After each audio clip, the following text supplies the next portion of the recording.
The home prices have gone up from when our parents bought, and they could do 20% down, but that's the thing. Like, do I want to shell out thousands and thousands of dollars more up front when you got to go buy a new fridge, or your washing machine broke and you didn't get a home warranty, or you can reinvest that money in something else that's going to make money for you. So how much do you actually need to spend to buy a house? All right, welcome back to MillenniUP. Welcome back. Episode 2. What are we talking about today? What are we talking about today? We're talking about, I need to get this freaking topic right out of the gate. I hear it all the time. I could literally retire if I had $1 for every single time that I talk to people about this. Okay. And it's, how much do you actually need to spend to buy a house? So I asked a bunch of millennials and put it out to the public of, how much do you really need to spend to buy a $300,000 house, out of pocket? Okay. And so in this episode, we're going to talk about we're going to have a segment of bore you to death, but only for a little bit, going over what closing costs are. There's difference between down payments and closing costs. Would you like me to handle that? Sure. If you start boring them to death, I can help them. But so over that first. Give you like a team meeting over here. Really, where you get the actual facts out there, but then it's got to be jazzed up a little bit, and we've fallen asleep. And then after that, we'll actually go into the results and the findings of what I got. How many people did you get to respond? Probably upwards of 100. 100? I had a goal. I hit it. Nice. Close enough. People pulled through. Thanks, everybody. Wow. And then we got a real life example. Our own clients that just bought they were quoted for a $300,000 house and ran numbers for that. Okay. Not necessarily that they went under contract for that, but we just ran numbers. Okay, so we'll do a little bit of like a case study where we just talk a little bit about the journey of our clients. Obviously, they will be kept anonymous. And what are the names we've come up with? The most millennial name that you could pull out of your ass, Ned and Eleanor. Okay, yeah. So if you don't realize so if we represent you, we actually have confidentiality. Yeah. That we don't actually share your business. So this is these are real people. We're changing names because we are now in the middle of contract as of Sunday. So.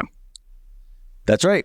That was good work by you while you were trying to host people at your house and writing up an offer. So that's good work too. Oh yeah. So talk about a riveting Saturday, having a seltzer fest at my house and saving deals and sending offers and writing offers and calling listing agents and cleaning my house and getting myself ready and giving my cat insulin and oof.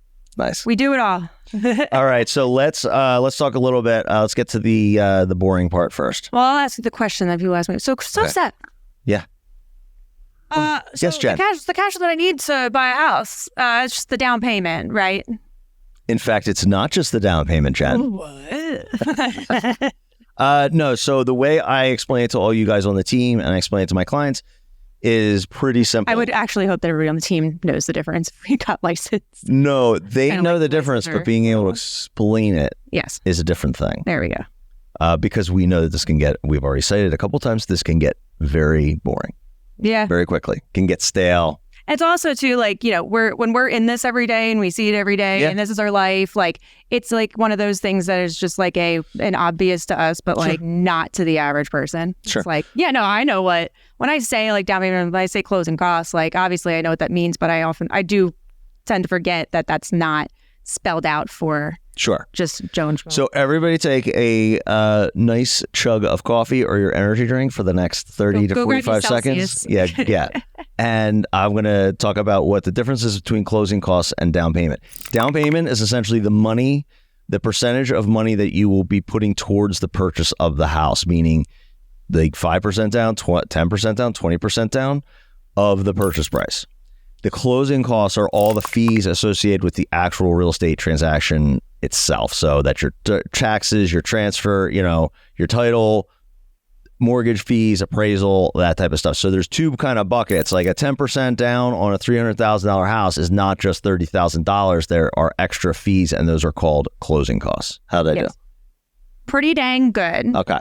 So we got that out. They're wired and awake for what they expect to be a lot longer. Yeah. And I mean, it's if you're ever trying to kind of like ballpark some stuff, like, you know, you're not going to know off the bat what the closing costs are going to be when you're trying to figure out how much you're going to need. But if you want to figure just mathematically really quick for those, not with the math brain, sure. Just, you know, and you can use this for other scenarios like tipping, tip your servers. If you were being ambitious and you wanted to put 20% down on a $300,000 house, like our example, you know, 3 times 2, 6, $60,000. Or if you're putting 3% down, 3 times 3 is $9,000. And then just use common sense of how many zeros there are. I mean, okay. That might be lacking in some people too, but okay. Does that make sense? No, you lost me. All right. Well, that's my brain. So okay. Welcome to how that works. Yeah, well, welcome to the Anuski Dome. No, if it made sense, leave a comment. If it didn't, well, that's my problem. So, okay, so we've talked about that. So how much do you actually need to buy a $300,000 house? Well, that's a loaded question. It was and what were the results? Let's talk about the results. So the results. There was a really wide range. Okay. So I got as high as $85,000 and I got as low as $10,000. Okay.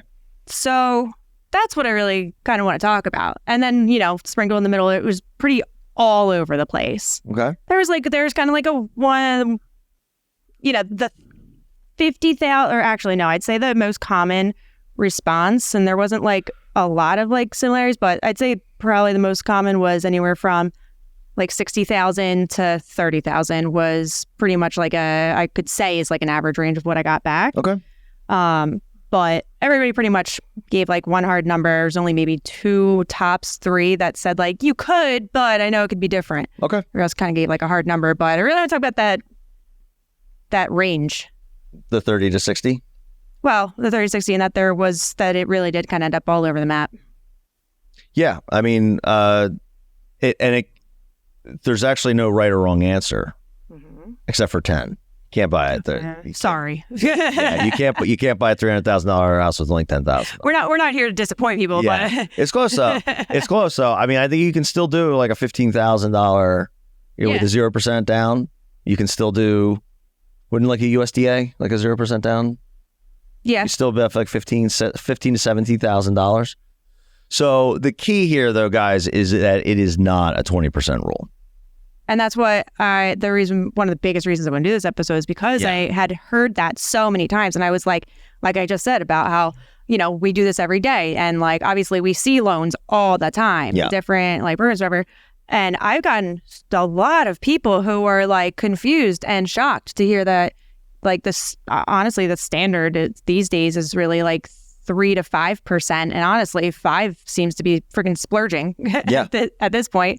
And that you don't need 20% down. They're like, wait, what do you mean? Don't you need like at minimum 10%, but like really 20%? I'm like, that's the boomer way, bud. Yeah. We have so evolved from that. There's so many, So I know where this comes from. So you used to have to put 20% down. Banks wouldn't lend you until 20% down. But when interest rates spiked in the 80s, they realized that people didn't have the money. So then they started coming up with new exotic, back then they were called exotic loans. Exotic loans. Ooh. Now they're completely commonplace. Did you get a folder with like cheetah print on it too? Or did you have to choose your animal print for your exotic loan? Yeah, for your safari loan company. No, so you used to have to do 20%, and then that carried over into like a conventional wisdom bucket. So now there's a lot of older parents who were always saying like, you know, when I bought my house for $80,000 as they're sitting on like a $1.2 million property. I had to do 20% down on $80,000. Wow, must be nice. It must be nice. I could probably do that too. And it doesn't work out that way anymore for various reasons. And we're gonna have other podcast episodes about that. And I said this in the last episode too, so in our first episode when I had said, you know, like times have been changing, but also like the rules and the programs that become available have changed to accommodate the best that they can for the way that things have gone. Like, yes, the home prices have gone up from when our parents bought, and they could do 20% down, but that's the thing. Like, you know, yes, home prices got way more inflated with what people are buying right now, but lending companies have also adjusted to be able to overcome that by being able to do 3%, 0%. Just never forget, lenders want to lend. Buyers want to buy. Buyers want to buy. And agents want to sell. Real estate represents over 35% of this country's economy. So bankers and lenders had to get more creative through the 90s and the 2000s. 2000s, they got way too creative.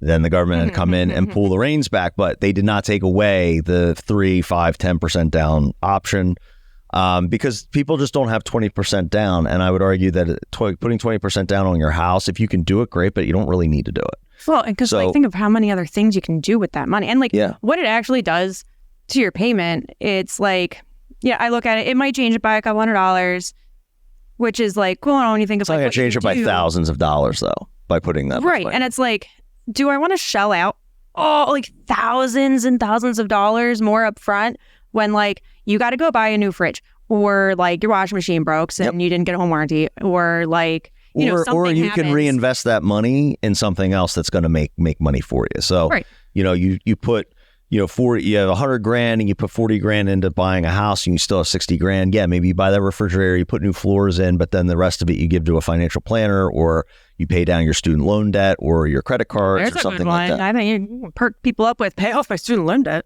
Well, yeah. So I would take that money you save, pay off your student loans, get your DTI down, get qualified for that loan. Yeah. So there's a lot of different ways you can do it. So I would argue that 20% down isn't not necessarily the best thing, but that is a remnant of a bygone era. And now the conventional wisdom is, well, if you can, you should. Some people interpret that to be, that's the only way I can buy a house. Absolutely. Honestly, I don't even know if I have. I don't think I have had yet. I know you have, but I'm honestly. Don't judge me, Anuski. Put it this way, nobody comes to mind that. Oh, I'm going to, but maybe not just for this. I'll find something else later. I'm trying to think. I can't think of anybody off the top of my head that I've had recently that just put 20% down because honestly, if you're going to have to use that money for something else, go for the 3. If you really want to splurge, go for 5%, 10% if you're really being ambitious. Well, what we also talk about a lot with our team and our clients is focusing on the payment. It doesn't, I'm going to just say this because I don't think it's necessarily apparent to everybody who's probably listening to this, that the more money you put down, the lower your payment. If you put down 50%, you're borrowing less money, so your monthly payment's going to be lower because you're just borrowing less money. But if you put down 3%, your payment would be obviously much higher. Right, and it's all a matter of what you really need. So as far as the results that I got back, I guess I can sum it up with it is kind of a trick question because there isn't a one amount that you need. Yeah, it all depends on what you need. So if you're struggling for cash, but you're doing just fine with meeting your $2,500, $3,000 rent costs. And so you've got the income and you've got the money coming in monthly to be able to cover your monthly housing expenses, but you're short on cash, then you're probably going to want to put less down and you're fine with a higher payment. But if you have the cash in your hand, you're I have this, but I really just need to be able to have the lower monthly payment because I want to spend my money on something else. I like going on vacations. I want to go do whatever it is people with a ton of money do. Can't relate. Not yet. Like and subscribe. But so if they'd rather just save the money on their housing expenses and they have a bunch to be able to put down, then sure, go ahead. But that's how it does range all over the place with what you end up needing to actually buy. But you don't know that until you actually talk to somebody who can look at that for you. Yeah. You can't assume. So it's amazing what happens with just all conversation. Yeah, well, and that's absolutely the truth. 2 conversations. You have a conversation with us and then you have a conversation with a lender. You are light years ahead of where you were previously. And if you really want to spice it up, you got a conversation with both at the same time. That's right. And that's what we do. Yeah. It's so much easier that way. Well, it is just because then it just saves everybody a lot of time because then, you talk to the client and then you connect the client to the lender and then the lender. To the chase. And then the lender's got to set up the call. Then they have the call and then you have to get with the lender and say, how'd the call go? Then you get with the client, how'd the call go? It doesn't have to be that complicated. It's nonsense. So we streamline all that and you'd be amazed. Yeah, but you'd be amazed at how many agents don't. So let's talk about Ned and Eleanor. All right. So our last talking point, Ned and Eleanor. Yeah. Sweet people. They are nice. So they came by referral. you had the initial conversation with them. I was brought into it. They're going to looking around my area. And yeah, so they had signed a lease in May to be effective for like June or July. So they were set for another year. Yeah. They told you that, you know, they know that renting is just a waste of money and that they don't want to have to be able to do this, you know, newlyweds and whatnot, and just get their life started in their own house. So let's go buy a house. But again, they don't have the pain point of like, we have to go, but it would be nice to go.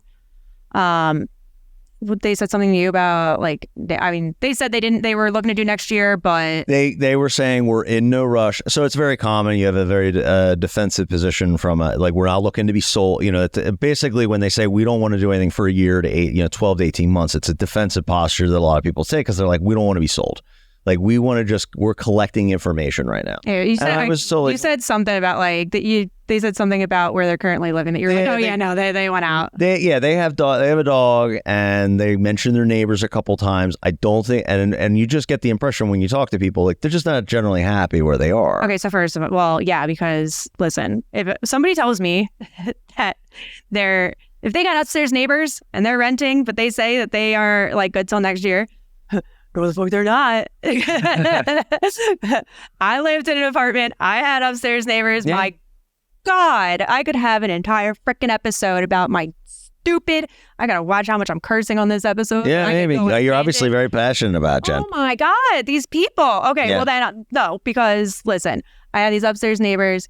You know, like the sounds that I would hear just made no sense. It's like they were like just trucking CD, like playing disc golf with CDs upstairs. And first of all, we had a carpeted apartment. It was an apartment complex. So how the hell I could hear upstairs a friggin' CD dropping? Like, you got freaking hardwood floors. So they were in some pain. I think more pain than they were willing to lead on. I'm gonna let you be with your own. Really passionate about it. I could tell. You got annoying upstairs neighbors. Let us get you a new house. Let's take you out of your misery. I've been there. Yeah, and we won't put you in a condo because you have Delco's going to come out real fast. The Delco. For anyone here who doesn't understand what Delco means, that's a look it up. It's on Urban Dictionary. It is in the Urban Dictionary now. Yeah, good. That's good work by. Oh no, John is John. Oh no, John's in Webster's. John is in. It's a thing. It's a noun. It's a thing. I love that word. Yeah. It's everything. Yeah, it's like a coverall word. Yeah. Yeah, so anyone outside of Philadelphia doesn't know what John is, look that up. It's JAWN. Yep. Johnny Jen. It's more Delco weirdness for you. All right. So anyway. Anyway. So yes, I got on the phone with them. I could tell there was more. Like pain than they were leading on. They got right on with the lender, and here we are a week later looking at houses.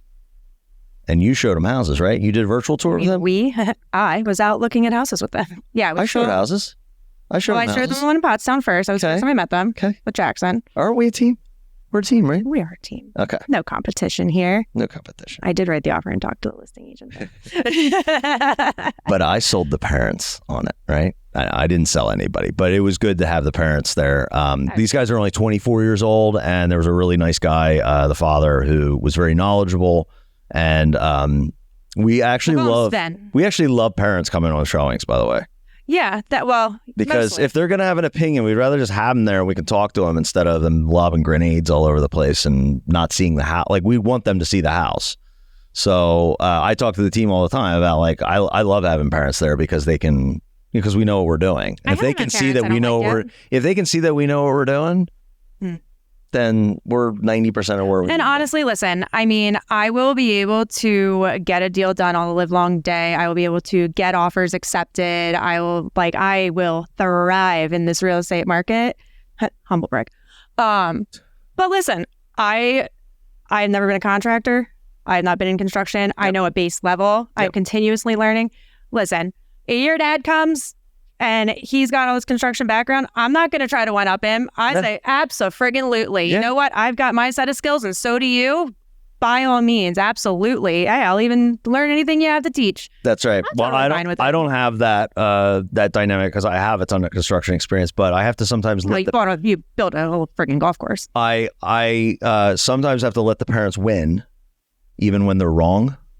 But it's inconsequential to the deal. Like, I can't tell, like, if they say, well, it's gas, I'm like, well, there's the oil tank. It's an oil system. Like, sometimes I have to Yeah. I would hope you win. Yeah, no, but there's times when they're just they have an opinion about something, and there's no way to really tell heads or tails. Are a little different. But no, it was good. I mean, but we were out, and my original instincts were right. Like, they were in more pain than they were leading on. I mean, if they weren't, they wouldn't have gotten on with the lender right away. Yeah, they wouldn't have never even asked their financial planner, because that's where it came from. They would have never even asked their financial planner for a name.